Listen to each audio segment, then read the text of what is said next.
Hello guys, welcome back to my new blog. તો આજે મારે એક વાત કરવી હતી. એ મારો અનુભવ કહો કે મેં જોયેલું કહો કે ગમે તે કહો, પણ આજે મેં એના વિશે વિચાર્યું અને મેં કીધું લાઈવ વાત શેર કરીએ. તો આપણે ઘણા લોકો એવા જોયા છે કે જેમણે બહુ કમાયું, પૈસા બહુ ભેગા કર્યા, આખી જિંદગી કમાયા અને ગયડા થયા ત્યાં સુધી ભેગા કર્યા. અને એ પૈસા ભેગા થયા અને ગળપણ આવી ગયું, ખાટલામાં પડ્યા. અને એ પૈસા જે એમને કરકસર કરીને મહેનત કરી અને ભેગા કર્યા હોય, એ પૈસા એમને ભેગા તો કર્યા, પણ જ્યારે ગળપણ આવે ને ત્યારે પોતાનો છોકરો, એક છોકરો હોય કે બે છોકરા હોય, મેં ઘણા એવા દાખલા જોયા કે છોકરો ખરો ને એ મા બાપે કેટલી મહેનત કરી, મજૂરી કરી, પૈસા કેવી રીતે ભેગા કર્યા, ક્યારે આપણે રૂપિયાવાળા થયા, કેવી રીતે થયા, એ છોકરાને કોઈ ખબર પડે જ નહીં. અને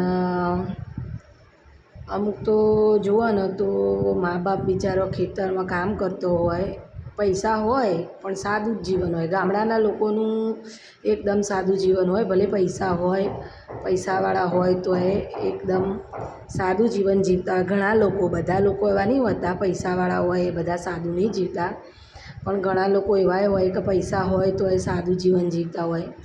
તો બિચારા પૈસા તો હોય પણ તોય પોતાની જમીન હોય, મજૂરી કરતા હોય, પોતાનું જે પહેલેથી પૈસા વગરના હતા ને જે મજૂરી કરીને રૂપિયો ભેગો કર્યો હોય ને, એ એવી રીતે અત્યારે પૈસા આવી જાય તો એ એમની જે પહેલાં જે તકલીફો એમને વેઠેલી હોય ને એ ના ભૂલે અને સતત મહેનત કર્યા જાય કે મારા છોકરાનું હું જીવું ત્યાં સુધી કંઈક સારું કરું, એવી રીતે મા બાપ વિચારતા હોય. મા બાપ બિચારા ખેતરમાં કામ કરતા હોય, મજૂરી કરતા હોય, જે છે એમને જે વસાવ્યું છે એને સાચવતા હોય, એ કેવી રીતે વધારે થાય એવું વિચારતા હોય, મજૂરી કરતા હોય. છોકરો તમે જુઓ ને તો શું વાત કહું તમને, છોકરાને કોઈ પડી જ નહીં. મા બાપે ભેગું કર્યું હોય ને બસ લૂંટાવાની જ વાત, ભેગું કરવાની વાત જ નહીં.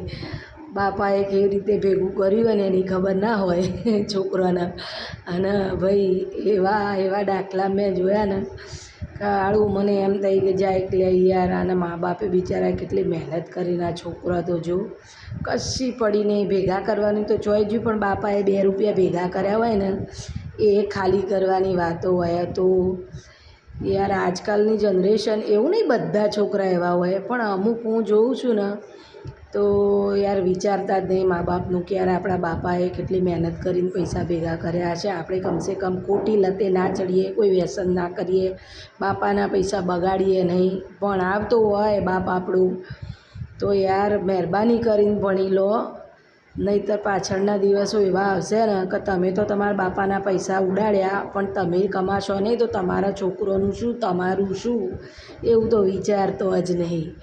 અને યાર મેં ઘણા દાખલા જોયા કે યાર મા બાપ બહુ મજૂરી કરતા હોય અને છોકરોને કોઈ જ પડી ના હોય, એ ખાવું પીવું લહેર કરવું.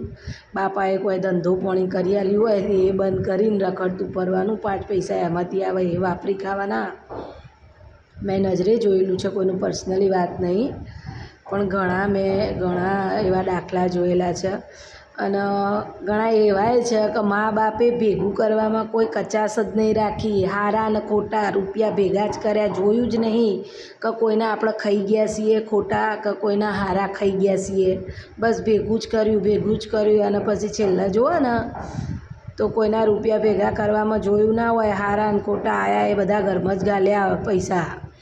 અને પછી છેલ્લે જુઓ ને તો ઓલાદ રહીને એ કાં તો ગોડી થઈ જાય, કાં તો મગજ હોય નહીં, કાં તો તમે જે ભેગું કર્યું હોય ને એ અવેરતા ના આવડે.